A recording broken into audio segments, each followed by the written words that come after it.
guys, two mistakes. We're like 7 minutes in. We're doing good. All right. So this is me. You now know my story. So let's get cracking. All righty. So understanding what self-compassion is.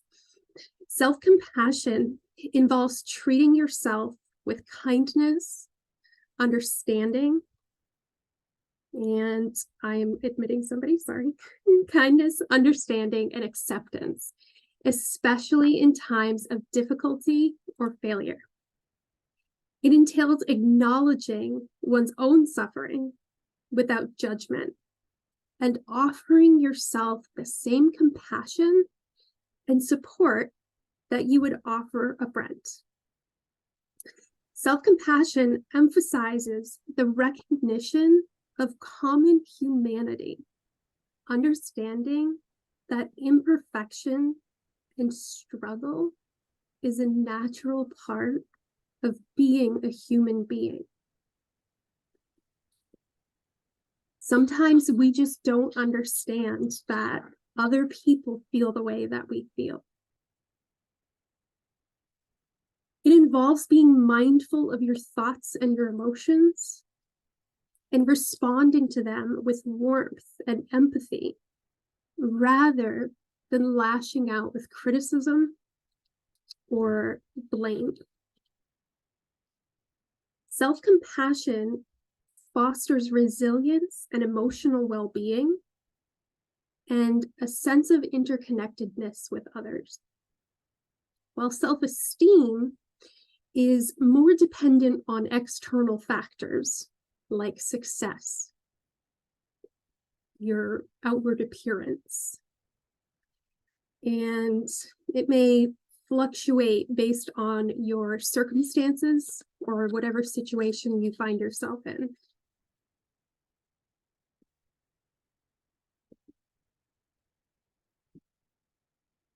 Breaking free from blame. It's important that we're able to identify self-blame patterns in our own behavior. I'm sorry, I've got to move something so I can see. So recognizing that if you're having recurring thoughts or beliefs and feelings of shame and guilt, and these patterns may manifest themselves as harsh self-criticism or internalized negative messaging, and a tendency to take responsibility for situations that are beyond your control. By becoming aware of these patterns, we can start to understand the underlying triggers and how they contribute to self-blame. I want to talk to you guys a little bit of the damage of guilt and shame on your physical state. So, emotional vibration is the frequency at which our emotions resonate. So, according to quantum physics, everything in this world has a vibration. This mouse, this pair of scissors, but especially us as humans. So emotion is exactly what it sounds like. Emotion. We are emoting, we are moving. And when we are moving, or when we are emoting, we are experiencing emotion. We are experiencing a certain frequency of vibration. So I don't want to make this too sciencey for you, but I want you to see that up here, enlightenment and peace and joy and love and reason, acceptance, these are all high vibrational states. So when you are feeling gratitude, then you're vibrating very highly. Higher vibration is better. It's more energy. And low vibration, the lowest vibrational states that we have are guilt and shame. So the only state that the human body can be in that is lower than guilt or shame is death. So I want you to let that sink in, because when we allow ourselves to dwell in those feelings of guilt or shame, sometimes it doesn't resonate. See what I did there?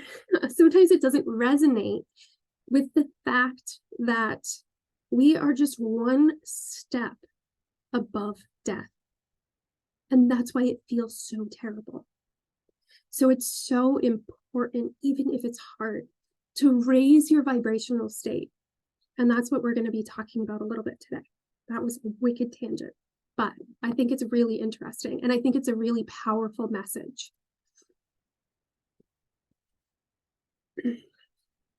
So guilt and shame not only is just a step above death, but because it is so low, it can affect all kinds of other areas of our lives, of our physical health. It can make you physically ill to be vibrating at such a low level. Not to mention the added stress and worry and all of these other things that are piling up on top of that. It is physically hurting you. So even if it's hard, it is so important to break that cycle. This is often shown as an emotional spiral too. So spiraling up towards enlightenment and spiraling down towards shame. So when people say that they are emotionally spiraling, this is basically what they're talking about. So these emotions can hinder your personal growth, self-compassion, and healthy relationships with other people. If you are living in guilt and shame or grief or fear, you're going to have a hard time relating to other people and allowing them into your life. There's another expression, and I'm so going off on a tangent, so hopefully we have time. But there's an expression, your vibe attracts your tribe. And it's literal. Like, your vibration attracts people who vibrate the same as you.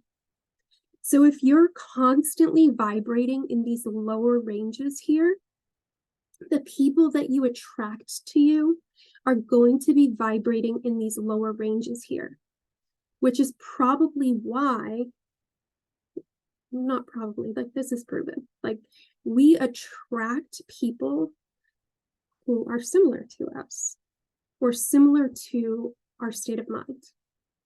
So it spills over everywhere. It doesn't just make you feel bad. It affects your physical health, your emotional health, and your relationships with others. Okay, tangent over. Sorry, guys. All right, so the power of forgiveness. This is one that I get a lot of pushback on. So a lot of people, when I talk to them, will say, well, I'm not going to forgive them. They don't deserve it. Let me tell you, forgiveness is not for them. Forgiveness is for you. Forgiveness is a profound act of self-love and liberation. Forgiveness isn't just about letting go of grudges. It's about choosing to release the heavy baggage of resentment and anger that we carry within ourselves to allow ourselves, guys, I'm on a roll, to allow ourselves to breathe freely again.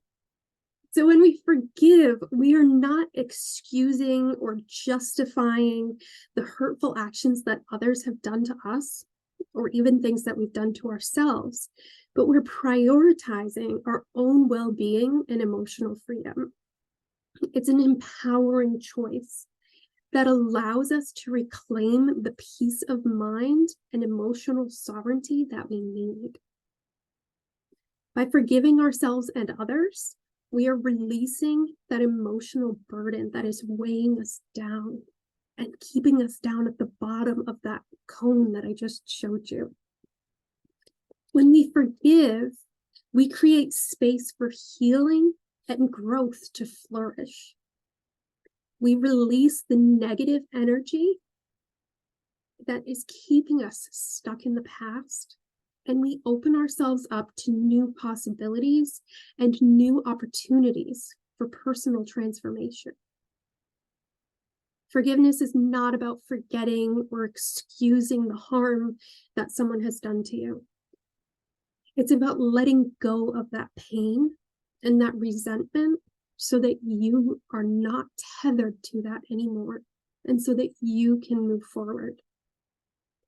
It wouldn't be a talk with Erica if I didn't recommend a book, but on this same topic, there's a book by Lisa Tykehurst, and I will share that somehow with you, called Forgiving What You Can't Forget. And it talks about different ways that you can practice forgiveness for someone who has betrayed you and apply those principles to yourself as well.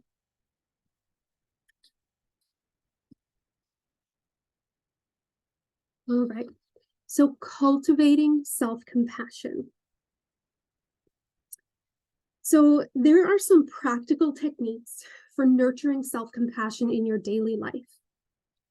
Some of these may include positive self-talk. If you caught my video the other day, we talked about doing affirmations. We also talked about cognitive rewriting. So if you're having a negative thought in your mind, instead of saying, oh my God, I'm so stupid. Oh my God, I screwed up again. Oh my God, I can't believe I did that. Instead, say to yourself, I'm going through something really hard right now, and I'm doing the best that I can. Or even better, I'm going through something really hard right now, and I'm doing a freaking awesome job at it.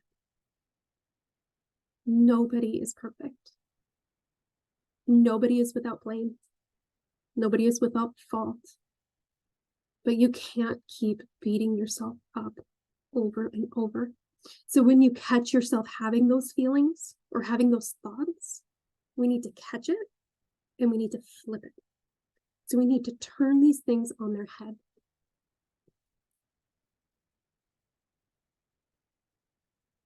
So I lost my train of thought. So it's really important that we flip that inner voice and we stop it and we say, stop. Wait. I'm not a screw up. I'm not stupid. Give yourself some compassion and allow yourself to say, I'm going through something tough right now, and I'm doing the best that I can.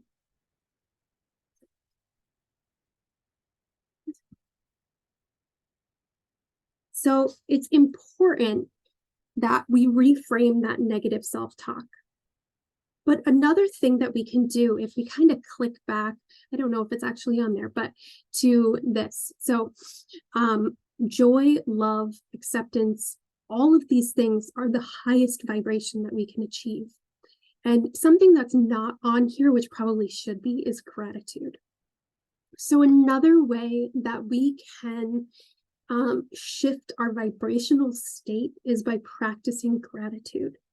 For those of you who have been on calls with me before, you've heard me talk about gratitude bombing. So what a gratitude bomb is setting a timer for 5 minutes and walk around your house and say, I am grateful for these scissors. I am grateful for this mouse. I am grateful for this timer. I am grateful for my dog. I am grateful for this heated blanket because it's like 50 degrees in here. I am grateful for my Stanley that my friend bought me, and it keeps me hydrated. So just walk around your house, and even if you don't feel like it, even if you feel like shit, set a timer for 5 minutes and just say you're grateful for everything you come across. Gratitude shifts your vibration.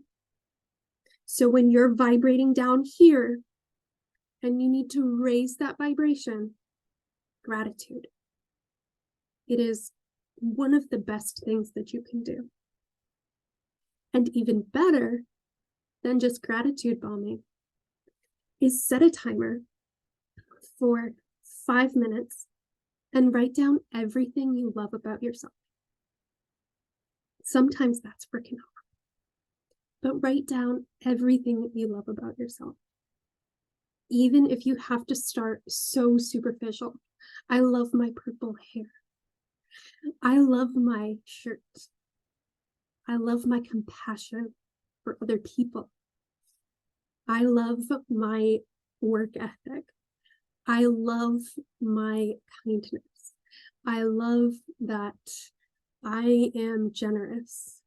So even if you have to make things up, for right now in this moment, practice loving yourself.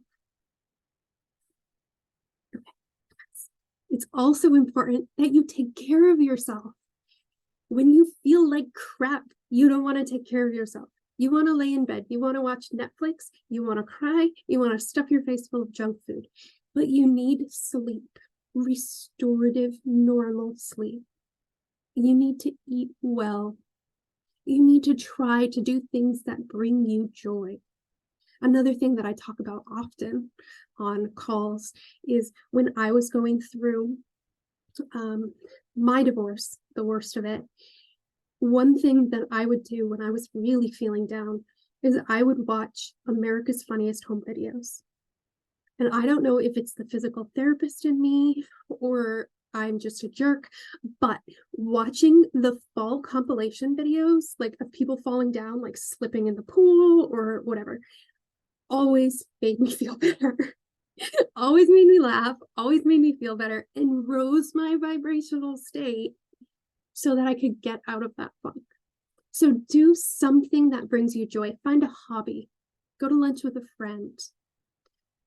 Sometimes the tendency, and I'm getting off on a tangent again, I'm sorry, but sometimes the tendency for us is to sulk, to watch sad movies, to listen to sad songs. And when we do that, it sometimes feels cathartic or cleansing, but what it really does is it keeps your vibration low. So it's reinforcing negative thoughts and negative feelings. So it's better when you're feeling down to listen to a song that's happy, like happy, right? So something cheerful, something that will get you moving, something that will get you dancing or singing along. Even if you feel like listening to something down here, listen to something up here, and it will change your mood. And I've talked about this before too, changing your physical state. So if you are laying on the couch, languishing, get up and do some jumping jacks, dance, do something to move your body. Changing your physical state is one of the quickest ways to change your mental state. All right, guys, tangent over. All right, so sometimes and often we are going to come across obstacles that are going to get in our way of practicing this. It all sounds well and good, but when you're in the thick of it, it is hard. So what kinds of obstacles are we going to face? Self-criticism, perfectionism. We are our own worst enemies. Oh, here comes another book recommendation. Positive Intelligence by Shirzad Chamine. I think I talked about this during our last support group. he talks about these different parts of us that he calls saboteurs. And the head saboteur, the chief saboteur, is the judge. So the judge is this little voice in your mind that says, you're not good enough. You're terrible. And the judge is the one that's responsible for all of this self-blame. So sometimes when we take that judge and we personify him and we or her, and we say, oh, that's just my judge again, judging me, being ridiculous, it can help to separate that piece from you so that it's easier for us to look at it as an external force rather than a part of us or an innateness in us, something that we cannot escape. Okay, look at me, tangents all over. So you have to remember that self-compassion is a journey. It's not linear. Healing is never linear. Okay, there are going to be ups and downs all along the way. There are some days when you're going to feel great, and there are some days when you cannot stop beating yourself up.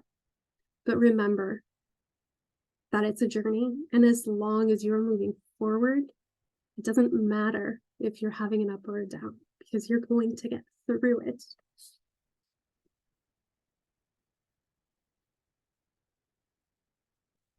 All right, guys. Despite all of my tangents, am on time. All right, so I want to do an exercise with you guys. I want you to either grab a piece of paper, or if you're on a computer, go ahead and get on your computer. If you have neither available to you, you can leave yourself a voice note, or even better, do a video. But I want you to write a letter to yourself, and I want you to forgive yourself. Okay, so anything that you are blaming yourself for, anything that you are chastising yourself for or criticizing yourself about, I want you to think of yourself as a child. So picture yourself as an innocent child and think of the way that you have been speaking to yourself, the lies that you have been telling yourself about how flawed you are, about how stupid you are. And I want you to write a letter to your younger self, or to yourself, or to your daughter, or to your best friend. And I want you to offer them empathy instead of criticism. We tend to be our own worst enemies. And we would never speak to our friends or our daughter or our childhood self the way that we speak to ourselves. So I'm going to set a timer for 3 minutes, and I'm going to let you guys do that, and you can finish it later if you want to. I just don't want this to be silence for too long. And you guys can go ahead and start doing that now. And I'm going to open up my chat box. So if anybody has any questions or anything to add, you are welcome to. All right. You have about 3 minutes. Just pour your heart out. Don't overthink it. Just write whatever what you should be saying to yourself. And maybe give yourself a little bit of forgiveness. And I'm going to shut up.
All right, guys. So that was about 3 minutes. If you're still working on it, feel free to continue writing.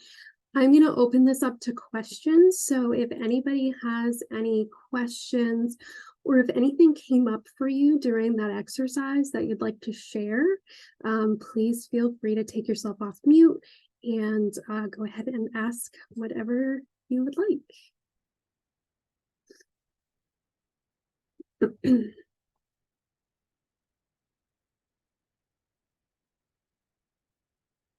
Quiet bunch. All right, guys. Sometimes an exercise like that. So I have a quick question. Yeah, Oh, I'm sorry. absolutely. No, go ahead. So what if what came up during this exercise wasn't necessarily something dealing with divorce? It was like something else. That's absolutely fine. And it's absolutely normal. A lot of times, just because we've been through divorce, it's not necessarily the most pressing emotional issue for us, right? So sometimes, the divorce is an issue, but there are other things too. We beat ourselves up about everything. And as as early childhood, we interpret events around us in a way that doesn't necessarily reflect reality.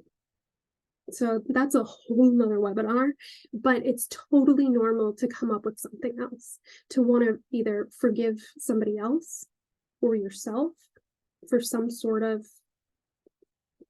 assumed transgression. Totally normal. Okay, thank you. You're welcome.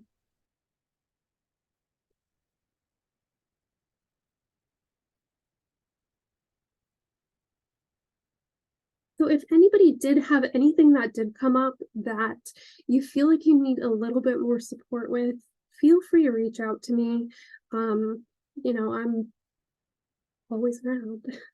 But my inbox is always open, and I would be glad to schedule some time to talk with you if you have something really big that came up, or just something surprising, or just anything.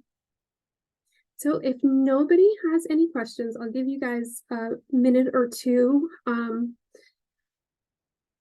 a minute, to come off mute if you have any other questions. And then I think if we are going to wrap things up, we will do a guided meditation. That's kind of my signature. So Karen wrote in the chat, at the first of each year, instead of making a resolution, I choose a word that speaks to me to be my mantra. So to speak for the coming year, this year I choose resilient, which is awesome. Welcome to Rising Resilience. I think resilience is such an incredible concept.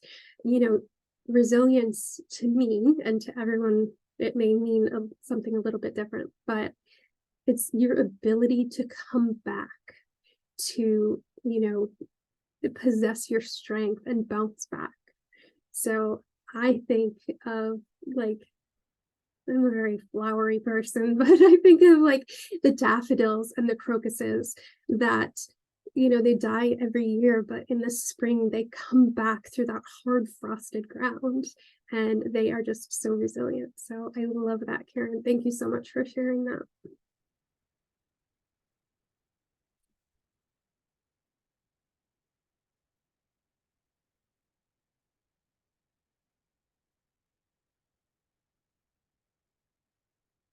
All righty.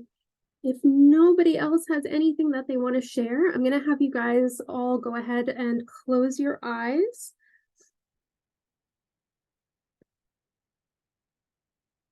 And we are going to do a quick guided meditation. So go ahead and, oh, Sherry, did you have something to say? Oh, can you hear me? I can. Oh, I'm sorry. I was having trouble with my computer and I didn't think my sound was working. Oh, well, I just, I just wanted to say, and I think I told you this today in a message, but my divorce is officially final on Sunday. And I know that seems like an odd day, but in Pennsylvania, that will be 90 days. And so I guess the judge will sign off on it on Monday, and then they'll mail our papers after that. Mhm. But I don't even know. I'm excited, most excited, but Yeah, I'm mixed feelings. absolutely. Yeah. And I don't know. I miss being a part, being the mother of a family. You know, I Yeah. don't miss marriage, but I miss being a part of a family. Mhm. And I don't know if that resonates with anybody else in this group, but I do. And that's mainly, and then, I mean, we've invested 35 years in each other. And I was reading today in some group that it's not that uncommon for 25, 30, 35 years to go along and then people get divorced. So I don't feel alone, but I don't know. It's just very odd that at 58 years old, I'm going to be single. And it's just odd. I haven't been single. I mean, I met my husband when I was 19. And of course, I never dated anybody else, never did anything, it's an odd feeling. That's all I'm going to say. So I don't know if you or anybody have anything to comment. It's fine. Thank you. You're welcome. I think it's totally, you know, it is normal. You have been one person for most of your life since you were 19 years old. You were a partner, a mother, a wife, and part of a cohesive family unit, easy for me to say. But things are changing, and it's a time of transition in your life, and your kids are grown, and that's an adjustment in itself. But then for you to move on as well is, it's a whole new dynamic for you. It's a whole shift in reality. And I think the hard part of that for a lot of people is figuring out who they are without being a wife or a mother or part of that family. But it's exciting too, because it gives you that opportunity to discover what you like, what you don't like, what you want to do, who you want to be. So I think that it's a scary time for a lot of people. There's also a very exciting time. Can I chime in like real quick? Absolutely. Yeah. So that totally did resonate with me in the fact of I'm on the opposite side of it. I've been the girlfriend of a man who's been separated for, 5 or 6 years, and he's in his 50s. Same thing. Got married when he was like 19 or 20 in the army. And now all of a sudden, his wife just kept trying to like waiting around for him to go back. Meanwhile, we're living together and she knew this, the whole time. And she finally filed for divorce. And he signed the papers and he was like super happy in the beginning. And then now it's coming down to it and he's kind of like going through his own emotional thing of being married for so long, even though they weren't, quote unquote together for the last few years, that not being married because it's been like the majority of his life, it was weird for him. And now he's dealing, with his own things of being divorced. So I guess that's like I guess I don't know. Like, I'm trying to tie it together, but I don't think I'm doing a good job. But you know what I'm saying? Like, he's dealing with his own things of like, how do you figure it out now? I've been married most of my life. How do I figure it out? And I don't think there's an easy answer to any of that. And it's tough for everybody. And it's tough for me too, because even though he and I have been together for the past, 6 years, um, he did ask me to marry him. I said no.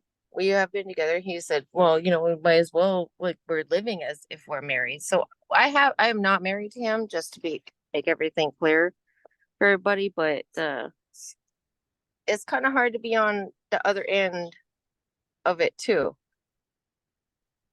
In that you're living as if you were, but then now all of a sudden you aren't. And I was a brand new person here to the East Coast. I've known him. I met him the second day I was here, so I've known him. He's been my best friend, and now all of a sudden that's ripped all away from me too. And it's based on, him getting a divorce finally. And it's kind of a weird thing to be on this side of it.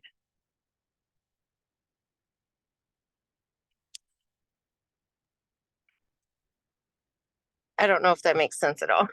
It does. It does. It sounds like he's going through some of the emotions that Sherry is going through, but it's just harder because, or different, not necessarily harder, but it's different because he's been out of his marriage for so long and in a new relationship with you. But he is, just kind of coming to that realization that he's no longer that person that he was. Yeah, that is Thank you. Like, you complicated simplified all that shit I just said in 2 sentences. Thank you. That's my magic. No. Yes, but that's basically what is happening, and you're just witnessing that from the outside. So it's definitely, it's a common thing. Like, even for myself, which in the grand scheme of things, I was not married for that long, but I was married for most of my 20s. And when I got divorced, I was like, who am I? Like, what am I supposed to do now? My interests were his interests. My friends were his friends. My home was his home. And when we got divorced, all of that changed like that. And, one day I walked out of the house and I never went back again. And it had been my home for almost 8 years. So, I know that for me personally, I have not been in that relationship, or I was not in that relationship for as long as many of you who were married. But, I can certainly sympathize, and it's kind of a crazy experience. Does anyone else have anything that they would like to share or ask or anything?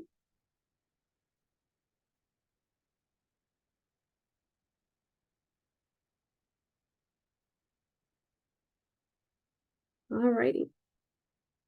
Last chance. All right, girls, go ahead and close your eyes. Find yourself in a comfortable position.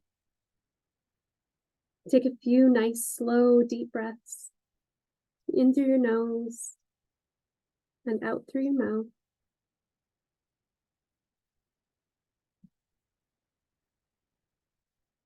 And start by bringing your awareness to the present moment. Feel the sensation of your breath as you inhale and exhale. Imagine a warm and calming light surrounding you, creating a sense of peace and tranquility. Take a moment to acknowledge any emotions or thoughts related to self-forgiveness or anything else that's present in your mind right now, without judgment. Allow these feelings to surface and notice where you may be holding that tension in your body. As you continue to breathe deeply, visualize inhaling self-compassion and exhaling self-criticism. You may find it helps to visualize that self-compassion is one color and criticism is another color. So envision yourself breathing in that self-compassion and exhaling self-criticism. And picture that breath flowing into the areas of tension, releasing and softening with each exhalation. Set your intention for this meditation to forgive yourself and to let go of any self-blame. Formulate a positive affirmation related to self-forgiveness. So I forgive myself. I am worthy of forgiveness. I am human. Humans make mistakes. Or not everything is my fault. Not everything is my responsibility. I do not have the power to control everything.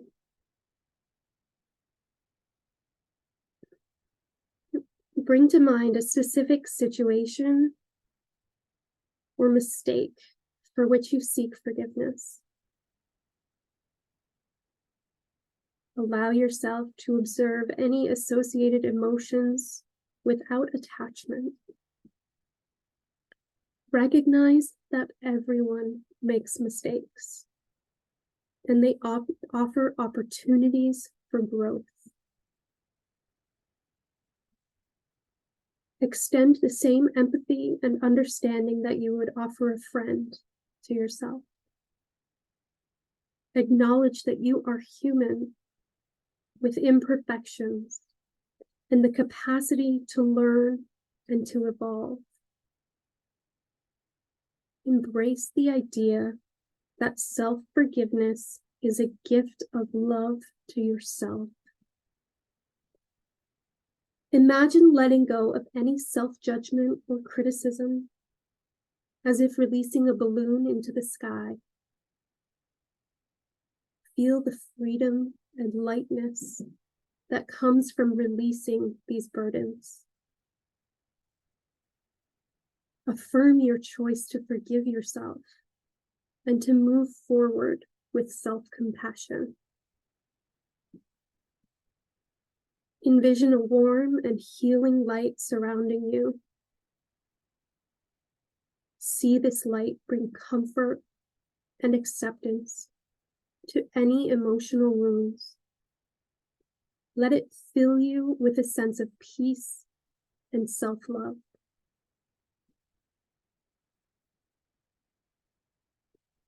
Take a few moments to bask in the feelings of self-forgiveness and compassion, knowing that by forgiving yourself, you are choosing to embrace your humanity and foster a sense of inner peace. When you are ready, you can slowly bring your awareness back to reality, back to the present moment. Open your eyes and carry a sense of self-forgiveness with you for the rest of the day and hopefully into tomorrow. Remembering that you are worthy of love and compassion. Thank you guys so much for joining me tonight.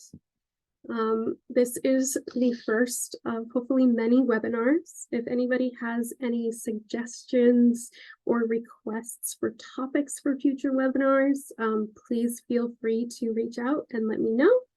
And I will try to incorporate them into the schedule. Thank you guys so much, and I will hopefully see you soon or hear from you soon.